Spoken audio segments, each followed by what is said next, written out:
Mesdames et messieurs, bonjour. Bienvenue à l'édition de la mi-journée sur Espoir 47. Au sommaire, les chefs d'État ouest-africains sont d'accord pour une période de transition de 18 mois au Mali, mais restent catégoriques sur le profil des personnalités qui doivent la conduire. L'opération d'analyse des dispositifs de santé et sécurité pour la protection des travailleurs contre le coronavirus initiée par la Caisse nationale de sécurité sociale a pris fin cette semaine. Les détails à suivre dans cette édition. Et puis, environ 50 élèves de Dapaon ont été formés du 7 au 9 septembre sur la sauvegarde de l'environnement. C'était une organisation du Conseil épiscopal Justice et Paix Togo. Voilà pour les titres. Mesdames et messieurs, une fois encore, bonjour. Le chef de l'État, Faure Essozimna Gnassingbé, a pris part hier mardi à la réunion des chefs d'État de la CEDEAO à Accra, au Ghana. Une rencontre qui a penché sur la crise malienne et qui a vu la participation de la junte qui a renversé le pouvoir de Ibrahim Boubacar Keïta. Pierre Pouli. Le chef de l'État, Faure Essozimna Gnassingbé, a pris part active avec 6 autres présidents de l'espace CEDEAO, Communauté économique des États de l'Afrique de l'Ouest, à la réunion de l'institution dans la capitale ghanéenne mardi dernier. Les dirigeants ont discuté essentiellement de la situation politique au Mali sous l'autorité du Ghanéen Nana Akufo-Addo, président en exercice de la CEDEAO. Le chef de la junte malienne qui a renversé Ibrahim Boubacar Keïta était de la partie. La CEDEAO a réclamé la libération des personnes civiles détenues sans base légale, le retrait de l'acte fondamental du Comité national pour le salut du peuple, CNSP, et l'application intégrale de la Constitution de 1992, ainsi que la mise en place d'un comité de transition et d'un gouvernement de transition. Les dirigeants de la CEDEAO ont insisté sur la désignation d'un président pour assurer la transition et organiser l'élection. L'embargo sur les échanges sous lequel croupit le Mali sera levé dès que les recommandations de la CEDEAO sont appliquées par le Comité national pour le salut du peuple, CNSP.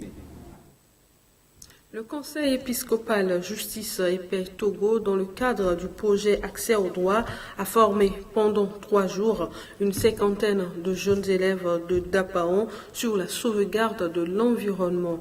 La formation s'est déroulée à Ouagadougou. Le point avec notre correspondant dans la région des Savanes, Brakouli-Yendabri. Ils étaient 50 jeunes de 10 établissements, à raison de 4 jeunes par établissement scolaire, 5 de la jeunesse estudiantine catholique et 5 de l'aumônerie des jeunes à prendre part à la journée de réflexion et d'action autour de l'Audate aussi et de la citoyenneté organisée par le Conseil épiscopal Justice et Paix Togo du 7 au 9 septembre dernier au centre Saint-Kizito de Ouagadougou. Dans l'introduction, le papa depuis n'est pas le premier à avoir cette préoccupation.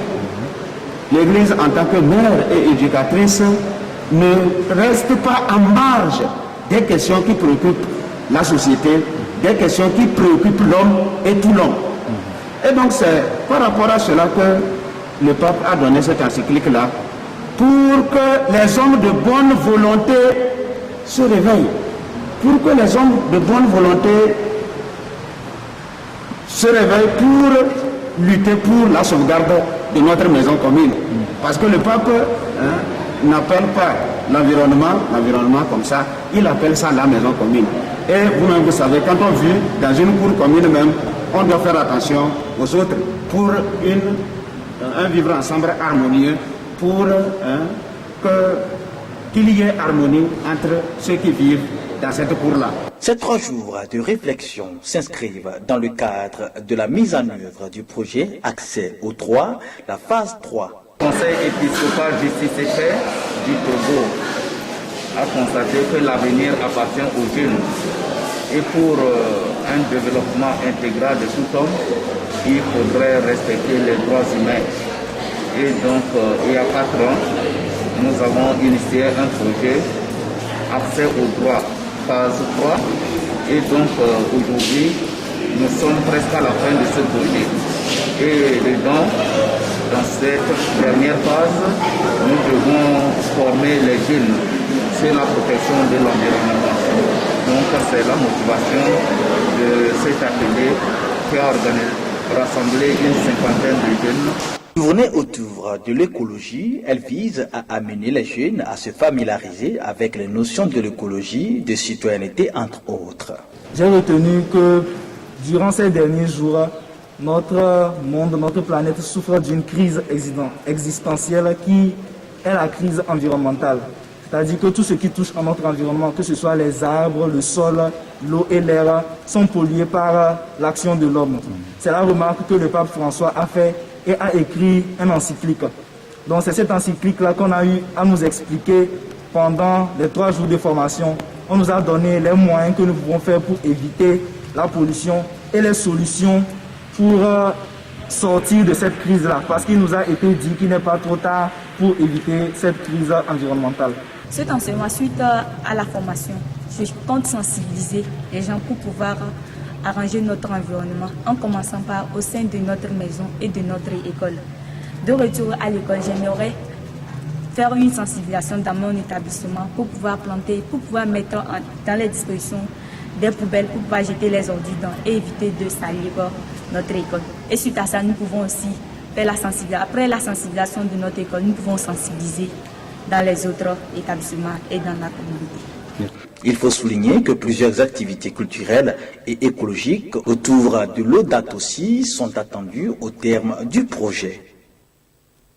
L'opération d'analyse des dispositifs de santé-sécurité pour la protection des travailleurs contre la COVID-19 dans les entreprises et fonctions sanitaires a pris fin cette semaine, initiée par la Caisse nationale de sécurité sociale en collaboration avec le ministère du Travail et celui de la Santé, a pour objectif de relever l'efficacité des dispositifs de protection contre la COVID-19 dans les entreprises. Pierre Poli.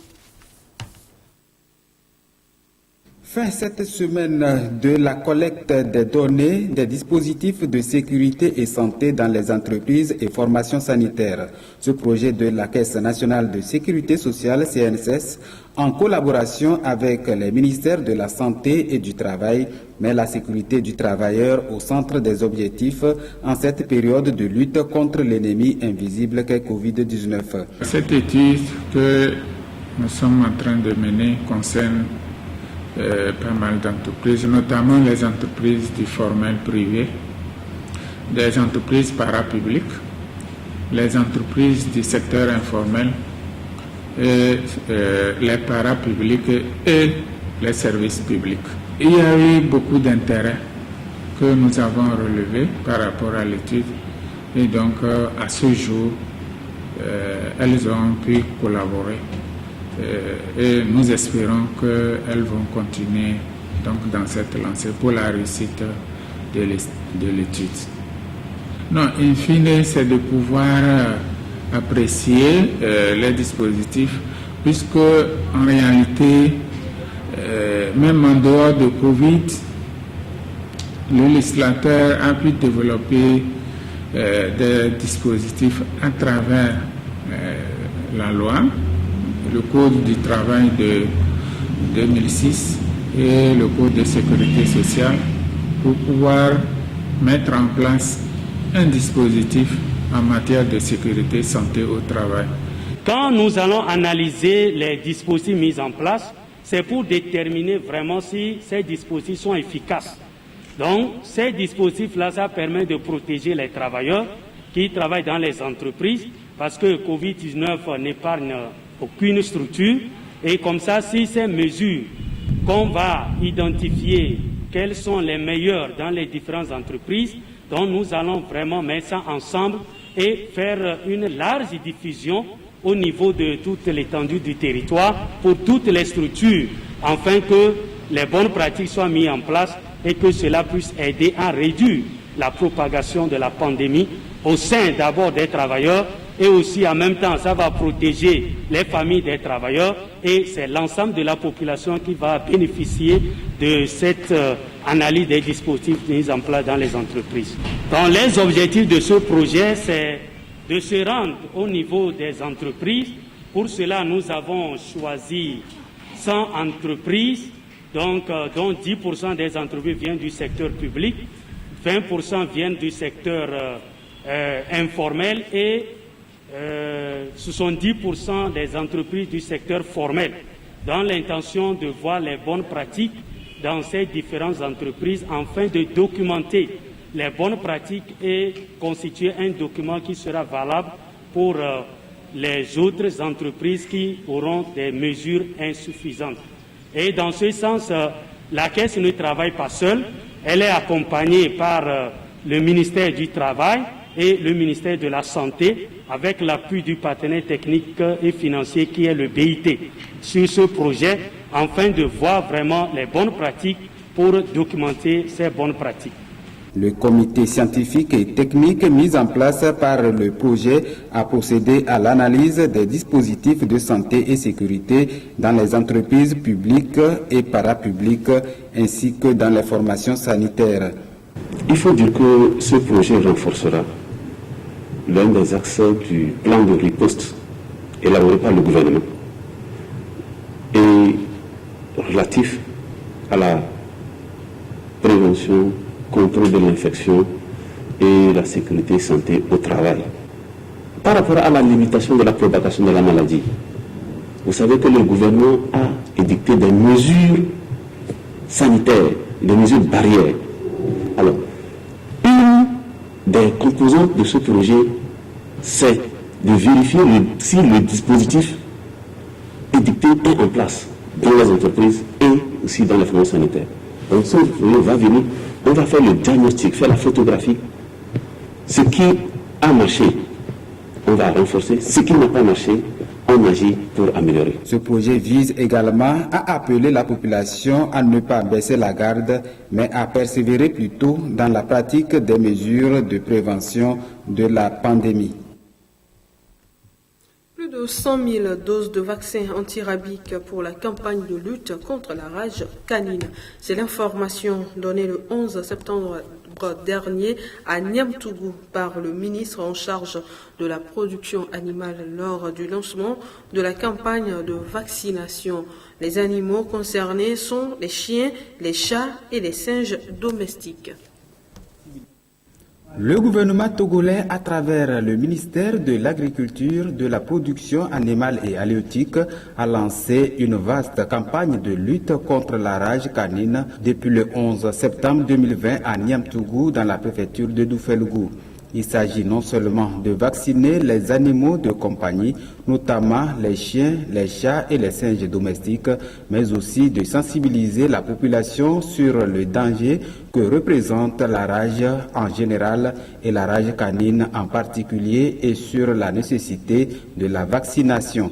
Le gouvernement, avec le soutien de l'Organisation mondiale de la santé animale, va procéder à la vaccination de tous les animaux de compagnie au cours de cette campagne. Il a ainsi acquis plus de 100 000 doses de vaccins antirabiques pour cette campagne. Il sera à cet effet procédé à la vaccination systématique des animaux ciblés dans les services vétérinaires étatiques et dans les cabinets vétérinaires privés sur toute l'étendue du territoire national à un coût subventionné et fixé à 1 500 francs la dose.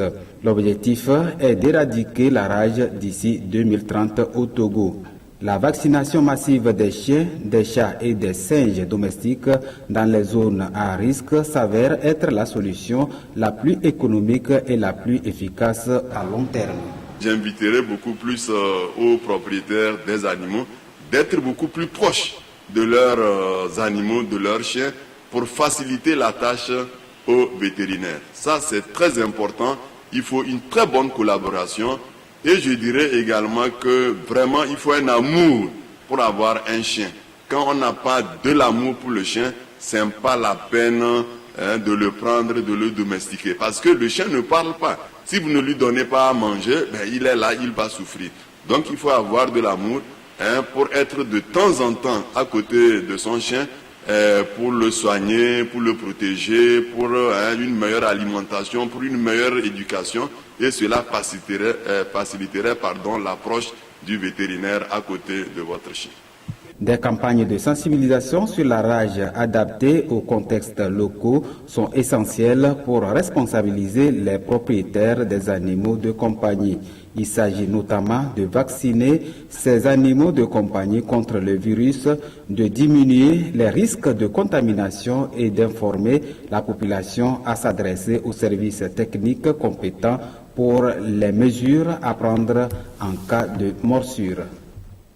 Sport, pour clore cette édition, les districts de football du Golfe et d'Aguanivé ont élu leur président hier à Lomé. C'était au cours de leur assemblée générale constitutive et élective tenue hier à Lomé. Patrice Agbobli et Aziamale Komlan ont été portés à la tête respectivement du comité exécutif du district préfectoral de football du Golfe et du district préfectoral d'Aguanivé. Après avoir exposé leur programme alléchant aux votants, ceux-ci n'ont pas eu d'autre choix que de leur accorder leur voix. C'est une satisfaction de joie parce que pendant les 2 semaines, le travail a été tellement immense sur le terrain. Je félicite toute l'équipe de ma campagne qui ont battu un travail énorme sur le terrain. Ce qui s'est passé, je crois que les votants ont fait le choix judicieux pour qu'ensemble nous pouvons travailler. C'est un sentiment de joie qui m'anime ce matin d'être élu président du district préfectoral d'Aguanivé. À la tête de ces 2 institutions, la tâche s'annonce très lourde pour ces 2 présidents et les autres membres afin de redorer le blason du football dans leurs districts respectifs. Vous savez que ce qui me tient beaucoup à cœur, c'est le siège du district. Donc je crois que d'ici peu, nous allons commencer cette démarche pour qu'ensemble on trouve un local pour abriter ce siège du district. Ensuite, mettre les commissions compétentes pour que lorsque l'état d'urgence sanitaire sera élevé et que nos autorités compétentes nous donnent l'ok de relancer le football, nous allons démarrer nos activités. Mais nous allons mettre également l'accent sur la formation. Vous savez, lorsqu'il y aura des formations, il faudrait que nous formons les secrétaires généraux et les encadrements, ou bien les staffs dirigeants de chaque équipe membre du district. Je crois qu'il y a aussi un chantier qui est devant nous, c'est les élections des organes juridictionnels.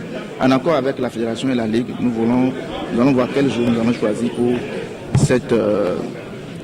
ce congrès extraordinaire pour doter le district des membres des organes juridictionnels. Les chantiers sont énormes, donc nous allons premièrement penser au siège et après penser au secrétariat général et après nous allons rassembler toutes les clubs, discuter, les expliquer encore nos projets et puis nous allons commencer par nos points d'action, nos programmes d'action.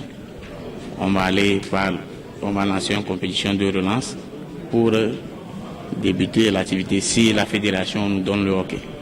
Il faut retenir que les comités exécutifs des districts préfectoraux de football du Golfe et d'Aguanivé sont composés de 12 membres chacun.